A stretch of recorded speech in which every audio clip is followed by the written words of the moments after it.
நேர்கள் அனைவருக்கும் எனது இனிய வணக்கம். நான் உங்கள் டிஜே சுந்தரபாண்டி, சிவகாசியிலிருந்து. நேர்களே, தற்போது நம்ம பார்க்க போகிற விஷயம் என்ன அப்படிங்கும்போது 2025ஆம் ஆண்டு ஜூலை மாத பலன்களை பற்றி பார்க்க போகிறோம். இந்த மாத பலன்கள் என்றாலே கோச்சார கிரகங்கள் எந்தெந்த ராசியில் அமர்ந்திருக்கிறார்களோ அந்த ராசியின் அடிப்படையில் உங்களுடைய ராசிக்கான பொது பலன் தான் இப்போ பார்க்க போகிற இந்த மாத பலன். அதாவது மாதம் அப்படின்னாலே இந்த மாத கோள்களாக கருதப்படுகின்ற சூரிய பகவானை தான் ஃபஸ்ட்டு எடுத்துக்கிறோம். சூரிய பகவான் உங்களுடைய ராசிக்கு எந்த இடத்தில் அமர்ந்திருக்கிறார்களோ அதன் அடிப்படையில் உங்களுடைய எதிர்கால சம்பந்தப்பட்ட அந்த மாதத்தில் நடக்கின்ற விஷயங்களை நம்ம கணக்கிடுறோம் அப்படிங்கிறது நிதர்சனமான உண்மை. ஸோ அப்படி பார்க்கும்பொழுது இந்த மாதத்தில் கிரகங்கள் எந்தெந்த நிலையில் இருக்கிறாங்க, உங்களுடைய வாழ்க்கையில் என்னென்ன விஷயங்கள்லாம் நடக்க போகுது என்பதை பற்றி நம்ம பார்க்க போகிறோம்.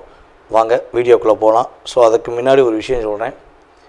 பொதுவாகவே ஒரு வீடியோ போடுறோம்னா உங்களுக்கு உங்களுடைய ராசியில் என்னென்ன விஷயங்கள்லாம் நடக்க போகுதுன்னு சொல்லி ஃபில்ட்ரு பண்ணி கோச்சார கிரகங்களை வச்சு நம்ம உங்களுக்கு பலன் கொடுக்குறோம். ஸோ இதை நீங்கள் ஃபுல் வீடியோவும் பாருங்கள். பார்த்துட்டு உங்களுடைய மேலான கருத்துக்களை கட்டாயமாக பதிவிடுங்க. ஸோ அதே போல் ஜோதிடம் சார்ந்த விஷயங்கள் நம்மளுடைய யூடியூப் சேனலில் நிறையா போட்டுக்கிருக்கோம். உங்களுடைய நண்பர்களுக்கு, உங்களுடைய உறவினர்களுக்கு தயவுசெய்து ஃபார்வர்ட் பண்ணுங்கள். அதே போல் பார்த்திங்கன்னா இன்னொரு விஷயம், நம்மளுடைய யூடியூப் சேனலை சப்ஸ்கிரைப் பண்ணாதவங்க சப்ஸ்கிரைப் பண்ணிக்கோங்க. ஏன்னா வீடியோ போட்டோடனே உங்களுக்கு உடனே லிங்க் உங்களுக்கு சப்ஸ்கிரைப் பண்ணோடனே உங்களுக்கு நோட்டிஃபிகேஷன் வரும், நீங்கள் வீடியோ பார்க்கலாம். ஓகேவா? மேலான ஆதரவு கொடுத்துக்கிருக்கீங்க, இன்னும் நீங்கள் ஆதரவு கொடுக்கணுங்கிறக்காண்டி தான் ஸோ என்னுடைய வேண்டுகோளை வச்சுருக்கேன். இப்போ நம்மளுடைய ராசிக்கான பலன்களை பார்க்கலாம் வாங்க. தனுசு ராசி அன்பர்களுக்கு 2025ஆம் ஆண்டு ஜூலை மாதத்தில் கோச்சார கிரகங்கள் கொடுக்கின்ற மாற்றங்கள் என்ன? தனுசு ராசி பல நபர்களுக்கு பாடத்தை சொல்லிக் கொடுக்கக்கூடிய ஒரு ஆசிரியராக செயல்படக்கூடிய ராசி தான் நீங்கள் எங்கே இருந்தாலும் சரி, எப்படி இருந்தாலும் சரி, ஒரு 4 பேருக்கு என்ன பண்ணுவீங்க, உங்களுடைய வாழ்க்கை பாடத்தை அவங்க முன்னேறதுக்கான ஒரு விஷயத்தை ஏணியாக இருந்து உதவி செய்யக்கூடிய ஆற்றல் உங்களுக்கு உண்டு. இப்போ நம்ம ஒரே ஒரு விஷயத்தை நல்லா பார்த்தோம்னா தெரியும், நம்மளுடைய ஆசிரியர் பெருமக்கள் இருக்காங்க பார்த்திங்களா, நம்ம அடிப்படை கல்வியிலேருந்து நம்ம ஆனா அப்படின்னு போட சொல்லி கொடுத்த ஆசிரியர் பெருமக்கள் இருக்காங்க பார்த்திங்களா. அதே போல் இப்போ நம்ம நீங்கள் டிகிரியோ இல்லை ஏதோ ஒரு படிச்சிருக்கலாம். அந்த படிப்பு சொல்லி கொடுக்க வச்ச அத்தனை ஆசிரியர் பெருமக்களையும் பாருங்களேன், தன்னுடைய மாணவ செல்வங்கள் எப்படியாச்சும் நல்ல மதிப்பெண் பெறணும், ஒரு உயர்ந்த நிலைக்கு வந்துடணுங்கிற எண்ணத்தில் தான் கடுமையாக நடந்திருப்பாங்க. எங்களுக்கெல்லாம் அப்படி தான் கடுமையாக நடந்து சொல்லி கொடுத்தாங்க. ஸோ அப்படி படிக்கும்போது இந்த மாணவர்களுடைய ஒழுக்கம் நல்லாயிருக்கும், மாணவர்களுடைய செயல்பாடு நல்லாயிருக்கும். அப்படியே பர்ஃபெக்டாக மாணவ செல்வங்கள் அற்புதமாக படிப்பாங்க. அப்போ அந்த படித்து நமக்கு ஆணா போட சொல்லி கொடுத்த ஆசிரியரை போய் நம்ம என்னைக்கா போய் பார்த்து ரொம்ப நன்றின்னு சொல்லியிருப்போமா? அதில் 100க்கு 98% சொல்லியிருக்க மாட்டோம். பலபடியும் போய் சொல்லியிருக்க மாட்டோம். நான் நல்ல நிலைக்கு வந்துட்டேன், நீங்கள் தான் எனக்கு ஆணா போட சொல்லி கொடுத்தீங்கன்னு சொல்லியிருப்போமா? சொல்கிறது கிடையாது. ஆனால் அந்த நபர்களுடைய முயற்சி, அவங்க சொல்லிக் கொடுத்த பயிற்சி தான் நம்ம இந்த நிலைக்கு வந்திருக்கோங்கிறத நம்ம உணர்வுபூர்வமாக புரிஞ்சுக்கணுங்கிறது என்னுடைய கருத்து. ஸோ அதே போல் தான் தனுசு ராசிக்காரங்களும் இந்த இயல்பாகவே மற்றவங்களுக்கு பாடம் சொல்லி கொடுத்துருப்பீங்க. பல நபர்களை வாழ்க்கையில் வெற்றி பெறுவதற்கு உதவி செய்வீங்க. ஆனால் உங்களை யாருமே என்னென்னா ஒரு மதிப்பாக கூட, ஒரு மரியாதை கூட ஒரு ரெஸ்பான்ஸ் பண்ண மாட்டாங்க. உங்களை பயன்படுத்திட்டு சும்மா ஒரு சாதாரணமாக கடந்து போகும்போது உங்களுக்கு ஏற்படுற வலியும் வேதனையும் அந்தளவுக்கு அதிகமாக இருக்கும். ஸோ அப்படி கஷ்டத்தையும் கவலைகளையும் கிட்டத்தட்ட வேலை சம்பந்தப்பட்ட விஷயங்களில் கடந்த 1 வருட காலமாக நிறைய விதமான மன அழுத்தங்களையும், தன்னுடைய திறமையை விட குறைவான நபர்களுக்கு அதிக மதிப்பு கிடைக்குதுங்கிற ஏக்கத்திலும் வாழ்ந்து வந்த தனுசு ராசி அன்பர்களுக்கு இந்த ஜூலை மாதத்தில் கோச்சார கிரகங்கள் கொடுக்கின்ற நன்மைகள் என்ன? அதற்கு முன்னாடி கோச்சார கிரகங்கள் எந்தெந்த ராசியில் அமர்ந்திருக்காங்க அப்படிங்கிறத பார்த்துக்குவோம். உங்களுடைய ராசிக்கு 3ஆம் இடத்துல ராகு, 4ஆம் இடத்துல சனி பகவான், உங்களுடைய ராசிக்கு 6ஆம் இடத்துல சுக்கிர பகவான், உங்களுடைய ராசிக்கு 7ஆம் இடத்துல ராசியின் அதிபதியான குரு பகவான் மற்றும் சூரிய பகவான். இந்த மாதம் துவக்கத்தில் பார்த்திங்கன்னா சூரியனும் குருவும் இணைந்து அமர்ந்திருக்கிறாங்க. சூரிய பகவான் வந்து பார்த்திங்கன்னா உங்களுடைய ராசிக்கு 17ஆம் தேதிக்கு மேலே என்ன பண்ணுறாருன்னா 8ஆம் இடத்துக்கு போயிறார், கடக ராசிக்குள்ளே போயிறார். 8ஆம் இடத்துல ஏற்கனவே புதன் பகவான் அமர்ந்திருக்கிறார். 9ஆம் இடத்துல செவ்வாய் கேது சேர்க்க. அப்போ இந்த மாதம் எப்படி இருக்க போகுதுன்னா 17ஆம் தேதி வரையும் ஒரு லைஃப்பில் ஒரு மாற்றமும் 17ஆம் தேதிக்கு அப்புறம் சில விஷயங்களில் கவனம் அப்படிங்கிறதையும் காட்டப்போகுது. அப்போ மாற்றம் என்னென்ன கிடைக்க போகுதுன்னா தனுசு ராசி என்பவர்களுக்கு எடுத்த விஷயங்கள் எல்லாமே வெற்றி கிடைப்பதற்கான வாய்ப்பு உண்டு. ஏமாற்றம் இல்லாத வெற்றி அப்படிங்கக்கூடிய அளவுக்கு மதிப்பும் மரியாதையும் கிடைக்க போகுது. உங்களை மதிக்காத, உங்களை ஏற்றுக்கொள்ளாத எந்த நபராக இருந்தாலும் அவர்களுடைய செயல்பாடுக்கு ஏற்ற தன்மையில் ஒரு பிரச்சனையை சந்தித்து உங்கள்கிட்ட மன்னிப்பு கேட்டு உங்கள்கிட்ட இணைந்து இணக்கமாக செயல்படக்கூடிய ஆற்றல் உண்டு. உங்களுடைய உயர்வுகளை கண்டு பொறாமைப்பட்ட நபர்கள் இனிமேல் அந்த பொறாமையை விட்டுட்டு உங்களுக்கு உதவி செய்வதற்கான செயல்பாடு உண்டு. பல நெருக்கடிகள், பல பிரச்சனைகளை சந்தித்து வந்த நம்மளுடைய தனுசு ராசினியர்கள் நெருக்கடிகள் இல்லாத ஒரு வாழ்க்கையை இந்த மாதம் துவக்கத்திலிருந்தே சந்திக்க போகிறீங்க. பொன் பொருள் சேர்க்கை ஏற்பட போகுது. உங்களுடைய மதிப்பை அறிந்து உங்களுடைய இருக்கும் இடத்துல உங்களுக்கு மரியாதை அதிகரிக்கும். நம்மளுடைய தனுசு ராசி நண்பர்களை யாராவது அரசியலில் ஈடுபாடு பண்ணணும்னு ஆசைப்படுறீங்க, இல்லது அரசியலில் இருக்கீங்கன்னா உங்களுக்கு பதவி உயர்வு கிடைப்பதற்கான மாற்றம் உண்டு. உங்களுடைய தொகுதியில் உங்களுக்குன்னு ஒரு மதிப்பு கொடுப்பாங்க. உங்களுக்கு மக்கள் செல்வாக்கு அதிகரிப்பதற்கான சூழ்நிலைகள் கிரகங்கள் வாய்ப்பளிக்கின்றன. இந்த மாதத்தில் வந்து பார்த்திங்கன்னா கணவன் மனைவி ஒற்றுமை சூப்பராகும். உங்களுடைய கணவர் உங்களுடைய அன்பை புரிந்து கொண்டு உங்களுக்கு ஒரு மதிப்பளிப்பாங்க. உங்கள் அன்பை புரிஞ்சுக்கிட்டு உங்களுக்கு ஒரு ஏற்றத்தை கொடுப்பாங்க. பிரிய வேண்டும் நினச்ச கணவன் மனைவி கூட ஒன்று சேர்வதற்கான அமைப்பு உண்டு. அதேபோல் திருமணம் சம்மந்தப்பட்ட விஷயங்களை முயற்சி எடுத்திங்கன்னா உங்களுக்கான ஒரு பந்தத்தை அமைச்சு கொள்ள பாக்கியம் ஏற்படும். இவ்வளோ நாட்களாக தேடிப்பீங்க, இந்த ஊரில் இருக்குமோ அந்த ஊரில் இருக்குமோலாம் தேடிப்பீங்க. கடைசியில் பார்த்தா உங்கள் தெருவுக்குள்ளேயே ஒரு பொண்ணு கிடைக்கும், இல்லை உங்கள் தெருவுக்குள்ளேயே உங்களுக்கு பிடிச்ச மாப்பிள்ளை கிடைக்கும். அந்த அளவுக்கு கிரகங்கள் உங்களுக்கு வாய்ப்பை கொடுக்கின்றன என்பதை பார்க்குறோம்.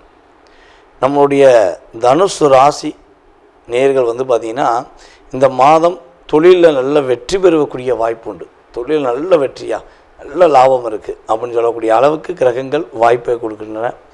உங்களுடைய ராசிக்கு 9ஆம் இடத்த அதிபதியான சூரியன் உங்களுடைய ராசிக்கு 7ஆம் இடத்துல வந்திருக்கனால நீங்கள் அரசாங்க வேலையில் பயணம் செஞ்சுக்கிறீங்க, அரசாங்க வேலையில் இருக்கீங்கன்னா அரசாங்க வேலையில் பதவி உயர்வு கிடைக்கும்.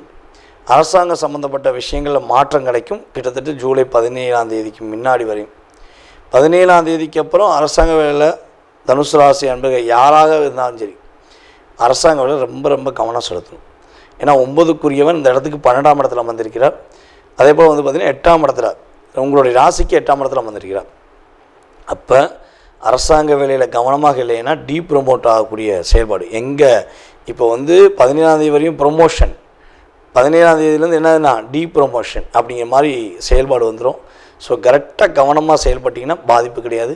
அப்பா வழி சொத்து சம்மந்தப்பட்ட விஷயங்களில் ஏதாவது சின்ன சின்ன பிரச்சனைகள் இருக்குன்னா நீங்கள் நிதானமாக முடிவெடுத்தீங்கன்னா பிரச்சனை முற்றுப்புள்ளி ஏற்பட்டு வெற்றி பெறும். கொஞ்சம் வேகமாக செயல்பட்டுட்டிங்கன்னா பிரச்சனை கொஞ்சம் முற்றிவிடும் என்பதை புரிஞ்சுக்கிறோம். ஏன்னா செவ்வாய் வந்து கேதுவுடன் சேர்ந்து 9ஆம் இடத்துல அமர்ந்திருக்கிறதுனால 9ஆம் இடத்த அதிபதி 12ஆம் இடத்துல அந்த இடத்துக்கு 12ஆம் இடத்துல அமர்ந்திருக்கிறதுனால அப்பா வழி சம்மந்தப்பட்ட விஷயங்களில் கொஞ்சம் கவனம் செலுத்துங்க, நிதானமாக செயல்படுங்க. இந்த மாதம் ஒரு ஏற்றத்தை சந்திக்கக்கூடிய மாதமாகவும் சில விஷயங்களில் கவனத்தை சந்திக்கக்கூடிய மாதமாகவும் இருக்குது. நம்மளுடைய தனுசு ராசிக்கு இந்த மாதம் ஒரு சரியான முறையில் பயன்படுத்திட்டா வெற்றி கிடைக்கும் என்பது நிதர்சனமான உண்மை. மகர ராசி நேயர்களுக்கு 2025ஆம் ஆண்டு ஜூலை மாதத்தில் கோச்சார கிரகங்கள் கொடுக்கின்ற நன்மைகள் என்னென்ன விஷயங்களில் நீங்கள் கவனமாக இருக்கணுங்கிற பொது பலன்களை வந்து பார்க்க போகிறோம். அதாவது மகர ராசி காலபுருஷன் ராசியின் 10ஆம் இடம். மகர ராசி வந்து பார்த்திங்கன்னா எதையுமே தாங்கக்கூடிய சக்தி கொண்டவர்கள்னு சொல்லலாம். எவ்வளோ அடி அடித்தாலும் இவன் மட்டும் தாங்குவான்டா அப்படிம்பாங்க பார்த்தீங்களா. அதே மாதிரி தான் எல்லாருமே வந்து உங்களை பயன்படுத்தியிருப்பாங்க. எல்லா விஷயங்கள்லையும் உங்களை பயன்படுத்திட்டு தன்னுடைய தேவை முடிஞ்சனே கழட்டி விட்ட நபர்கள் தான் உங்கள் கூட பயணிச்சிருப்பாங்க, அதிகமான நபர்கள்.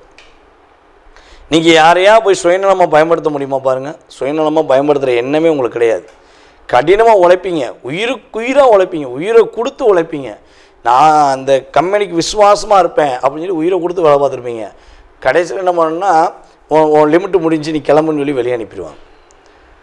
அந்த அளவுக்கு ஒரு பாதிப்பை ஏற்படுத்துகிற அளவுக்கு உங்கள் உடன் இருப்பவர்கள், உங்களுடைய முதலாளியாக இருந்தாலும் சரி, இல்லை நீங்களே ஒரு உண்மையாக ஒரு தொழில் வச்சுருந்தாலுமே உங்களுடைய வேலை பார்க்குறவங்களே உங்களை அப்படித்தான் காயப்படுத்துவாங்க. ஸோ ஏமாற்றம் என்பது உங்களுக்கு புதுசல்ல. அப்படிங்கிற மாதிரி கடந்த 7.5 வருஷத்தில் ஏமாற்றத்தையே நிறையா சந்திச்சிட்டிங்க. உறவில் ஏமாற்றம், நட்பில் ஏமாற்றம், கணவன் மனைவிக்குள்ளே ஏமாற்றம் அப்படிங்கிறது அப்படியே படன்னு சொல்கிற அளவுக்கு நிறைய விஷயம் சந்திச்சாச்சு. ஆனால் ஒரே ஒரு விஷயம், மகர ராசிக்குன்னு ஒரு தன்மை இருக்கும். என்ன விஷயம் நடந்தாலும் சரி என் வைராக்கியத்தை விட்டு கொடுக்க மாட்டேன். நான் என்னுடைய முழு திறமையுடன் மறுபடியும் எழுந்து வருவேன், பீனிக்ஸ் பறவை மாதிரி நான் எழுந்து வருவேங்கிற தன்னம்பிக்கையோடு செய்வீங்க பார்த்தீங்களா? ஸோ உயரத்தின் உச்சத்தில் உட்கார வேண்டிய நபர் தான் நீங்கள். அந்த நான் என் மனசில் நினச்ச விஷயத்த நான் வெற்றி பெற்ற பிறகு தான் நான் இறங்குவேங்கிற மாதிரி போராடிக்கிட்டே இருப்பீங்க பார்த்தீங்களா? அந்த போராட்டம் உங்களுக்கு நல்ல விதமான மாற்றத்தை இனிமே கிடைக்கக்கூடிய அளவுக்கு சனி பகவான் உங்களுக்கு ரிலீஸ் பண்ணிட்டார். உங்களுடைய ராசிக்கு 2ஆம் இடத்துல இப்போ இந்த மாத பலன்கள் சொல்லும்போது மாசிக்கு 2ஆம் இடத்துல ராகு, ராசிக்கு 2ஆம் இடத்துல ராகு, 3ஆம் இடத்துல சனி பகவான், உங்களுடைய ராசிக்கு 5ஆம் இடத்துல சுக்கிர பகவான், உங்களுடைய ராசிக்கு 6ஆம் இடத்துல குரு, அதே போல் சூரிய பகவான் இந்த மாத துவக்கத்தில் 17ஆம் தேதி வரையும், அதாவது 16ஆம் தேதி நைட் வரையும் பார்த்திங்கன்னா அவர் என்ன பண்ணுறாரு, உங்களுடைய ராசிக்கு 6ஆம் இடத்துல வந்திருக்கிறார்.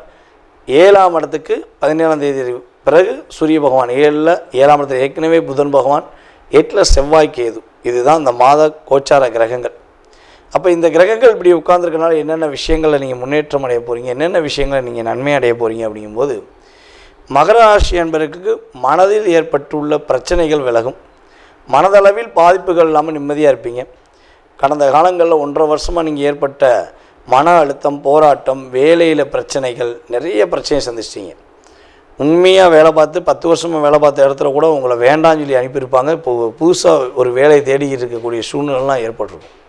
ஸோ வேலையில் இடமாற்றம் உண்டு. அந்த இடமாற்றம் மூலமாக உங்களுக்கு நன்மைகள் உண்டு. மகர ராசிக்காரர்களுக்கு இந்த மாதத்தில் பொருளாதாரத்தில் ஒரு ஏற்றத்தையும் முன்னேற்றத்தையும் சந்திக்கக்கூடிய அளவுக்கு நன்மைகள் கிடைக்க போகுது. அதே போல் பார்த்திங்கன்னா நம்மளுடைய மகர ராசிக்காரங்க யாரெல்லாம் கம்யூனிகேஷன் ஃபீல்டில் இருக்கீங்களோ, அதே போல் பார்த்திங்கன்னா செல்ஃபோன் கடை வச்சுருக்கவங்க, புதுசாக ஒரு கடை உருவாக்க நினைக்கிறவங்க, இவங்களுக்கெல்லாம் நல்ல ஒரு ஏற்றம் உண்டு, நல்ல ஒரு லாபம் உண்டு அப்படிங்கிறத பார்க்குறோம். மகர ராசி அன்பர்களில் இந்த மாதத்தில் பெண்கள் மிகப்பெரிய மாற்றத்தை சந்திக்க போகிறீங்க. உங்களுடைய வாழ்க்கையில் மிகப்பெரிய முன்னேற்றம் ஏற்பட போகுது. உங்களுக்கு அதாவது ஒரே ஒரு விஷயந்தான், உங்கள் மேலே உண்மையான அன்பு வச்சு உங்களை ஏமாற்றினாங்கன்னு சொல்லி நீங்கள் கவலைப்பட்டுக்கிட்டு இருக்கீங்க பார்த்தீங்களா? அந்த நபர் உங்கள்கிட்ட மன்னிப்பு கேட்பாங்க. நான் உனக்கு துரோகம் செஞ்சிட்டேன், உன்னை கஷ்டப்படுத்திட்டேன் அப்படின்னு சொல்கிற அளவுக்கு அவங்க தன்னுடைய தவறை உணர்ந்து அதுக்கான செயல்பாடில் ஒரு பிரச்சனையை சந்தித்து உங்கள்கிட்ட மன்னிப்பு கேட்கக்கூடிய அளவுக்கு கிரகங்கள் வாய்ப்பே கொடுக்குது. ஸோ உங்களை பொறுத்தளவு பார்த்திங்கன்னா மனசுக்குள்ளேயே வச்சு போராடுறீங்க. நம்ம இவ்வளோ தூரம் உண்மையாக இருந்தோம், இவ்வளோ தூரம் பாசமாக இருந்தோம், ஆனால் நம்மளை புரிஞ்சிக்கிறவே இல்லை, நம்மளுக்கு முன்னாடி அவங்க இவளை காயப்படுத்துகிறாங்க, அதாவது நன்மை அவங்க நல்லா இருக்க மாதிரி இருக்காங்க, நம்மளை காயப்படுத்துகிறாங்க. ஸோ அந்த ஏற்றி விட்ட ஏணிக்கு மதிப்பு இல்லைங்கிற மாதிரி நம்மளை ஒரு உதாசனப்படுத்துகிறாங்களேன்னு சொல்லி ஏக்கத்தில் இருக்கீங்க பார்த்தீங்களா? அந்த தன்மையிலிருந்து மாற்றம் உண்டு. கோச்சார கிரகங்கள் ஒரு முன்னேற்றத்தை உறுதியாக கொடுக்க போகுது. நம்மளுடைய மகராசி அன்பர்களுக்கு பார்த்திங்கன்னா அரசாங்க பணி கிடைப்பதற்கான வாய்ப்பு உண்டு. ஒரு முன்னேற்றத்தை சந்திக்கக்கூடிய கிரகங்கள் உங்களுக்கு சாதகமாக இருக்கின்றன. அரசாங்க வேலையில் இருக்கவங்களுக்கு ஒரு பதவி உயர்வு கிடைக்கக்கூடிய வாய்ப்பு உண்டு. இடமாற்றம் கிடைப்பதற்கான வாய்ப்புலாம் உறுதியாக உண்டு. மகர ராசி அன்பர்களில் மாணவ செல்வங்கள் நல்ல மதிப்பெண் பெறக்கூடிய ஆற்றல் உண்டு. எந்த போட்டியில் கலந்துக்கிட்டாலும் சரி, நீங்கள் எந்த போட்டியாக, விளையாட்டு போட்டி, பேச்சு போட்டி, எந்த போட்டியில் கலந்துக்கிட்டாலும் முதன்மையான மாணவன் என்று பேர் வாங்க அளவுக்கு உங்களுடைய திறமையை நீங்கள் வெளியே கொண்டு வருவீங்க. உங்களுடைய வாழ்க்கையில் எதிர்பார்க்காத நல்ல விஷயங்கள் இந்த மாதத்தில் கோச்சார கிரகங்கள் வாய்ப்பே அளிக்கின்றன. ஒரே ஒரு விஷயந்தான், மகர ராசிக்காரங்க இந்த மாதம் யாருக்கும் சாட்சி கையெழுத்து போடக்கூடாது, வார்த்தைகளால் வாக்கு கொடுக்கக்கூடாது. இதை மட்டும் கடைபிடிச்சிங்கன்னா மகிழ்ச்சியான மாதம், வெற்றிக்குரிய மாதம், எல்லா விஷயங்களும் ஏற்றத்தை சந்திக்கக்கூடிய ஒரு அற்புதமான மாதமாக உறுதியாக இந்த ஜூலை மாதத்தை எடுத்துக்கொள்ளலாம். நேர்களே, தற்போது நீங்கள் பார்த்த விஷயங்கள் உங்களுடைய ராசிக்கான பொது பலன்களே. இது உங்களுடைய வாழ்க்கையில் 20% உங்களுடைய வாழ்க்கையில் மாற்றத்தையும் ஏற்றத்தையும் கொடுக்கக்கூடிய விஷயமாக இருக்கும். ஸோ இதை தாண்டி உங்களுடைய மனசில் நிறைய கேள்விகள் இருக்கலாம். வீடு கட்டுறதுலேருந்து, கல்யாணம் முடிக்கிறதுலேருந்து, கடன் பிரச்சனையிலேருந்து, உடல் ஆரோக்கியத்திலேருந்து, ஸோ எக்ஸட்ரா இந்த மனிதனுடைய கேள்விகளுக்கு அளவே கிடையாது. அப்படிங்கிற மாதிரி உங்களுடைய மனசில் நிறைய கேள்விகள் இருக்கலாம். ஸோ இந்த கேள்விக்கான பதிலை இந்த வீடியோவில் நம்ம முழுமையாக பார்க்க முடியுமானா 100% கிடையாது. ஏன்னா இது பொது பலன். இப்போ ஒரு ராசி எடுத்துக்கிட்டோம்னா அந்த ராசியில் 1 கோடி பேர் இருக்காங்கன்னா 1 கோடி பேருக்குமே இது பெரிய விஷயமாகுமானா கிடையாது. ஓகேவா? ஸோ அப்போ உங்களுடைய சுய ஜாதகம், உங்களுடைய லக்னம், உங்களுடைய கிரக அமைப்பு ரீதியாக உங்களுடைய நட்சத்திரம், உங்களுடைய ராசியின் அடிப்படையில், அதே போல் உங்களுடைய தசா புத்தி அடிப்படையில் இப்போ உங்களுக்கு என்ன தசா நடக்குது, என்ன புத்தி நடக்குது, ஸோ கடந்த காலங்களில் உங்களுக்கு என்னென்ன நடந்திருக்கும், எதிர்காலத்தில் என்ன நடக்க போகுது அப்படிங்கிறத மிக துல்லியமாக தெரிஞ்சுக்கணும்னு நீங்கள் விருப்பப்பட்டால் கீழே உள்ள நம்பருக்கு நீங்கள் என்ன பண்ணுங்கன்னா மேக்ஸிமம் வாட்ஸ்அப்பில் எஸ்எம்எஸ் போட்டு விடுங்க. அதில் எஸ்எம்எஸ் போடும்போது தாங்கள் எந்த ஊர்லேருந்து பேசுகிறீங்க, அதே போல் எந்த நாட்டிலேருந்து ஜாதகம் பார்க்கணுன்னு விருப்பப்படுறீங்க அப்படிங்கிறத தயவுசெய்து இன்ஃபார்ம் பண்ணுங்கள். ஏன்னா நமக்கு வெளிநாட்டிலருந்துலாம் நிறைய கால்ஸ் வருது. எல்லா ஊர்லேருந்துமே, எல்லா கண்ட்ரிலேருந்து வருது. கனடாலேருந்து, சிங்கப்பூர்லேருந்து, மலேசியாவிலேருந்து, ஸோ ஆஸ்திரேலியாவில் கூட நமக்கு நிறைய பேர் நம்மகிட்ட ஜாதகம் பார்த்துக்கிட்டு இருக்காங்க. அப்போ டைம் வேரியேஷன் ஆகும். இந்தியாவுக்கும் அந்த நாடுகளுக்கும் உள்ள மற்ற நாடுகளுக்குள்ள டைம் வேரியேஷன் வித்தியாசமாக இருக்கும். ஸோ அப்போ நீங்கள் எந்த நாட்டிலேருந்து பேசுகிறீங்க அப்படிங்கிறீங்களோ அதுக்கு தக்கன உங்களுக்கு அப்பாயின்மெண்ட் டைம் கொடுக்கப்படும். ஸோ அதனால் தயவுசெய்து மேக்ஸிமம் கால் பண்ணி எடுக்கலைன்னா நீங்கள் வாட்ஸ்அப்லேயே எஸ்எம்எஸ் பண்ணுங்கள். உங்களுக்கான கால நேரத்தை அப்பாயின்மெண்ட் டைம் குறித்து உங்களுக்கு ஜாதகம் சம்மந்தப்பட்ட அத்தனை விதமான கேள்விகளுக்கும் பதிலளிக்க நான் காத்திருக்கிறேன். மேலும் உங்களுடைய மேலான ஆதரவை கொடுத்த எங்களுடைய ரசிக பெருமக்களுக்கும் அன்பு நேயர்கள் உங்களுக்கும் என்னுடைய பணிவான நன்றியை கூறி விடைபெறுகிறேன். நன்றி, வணக்கம்.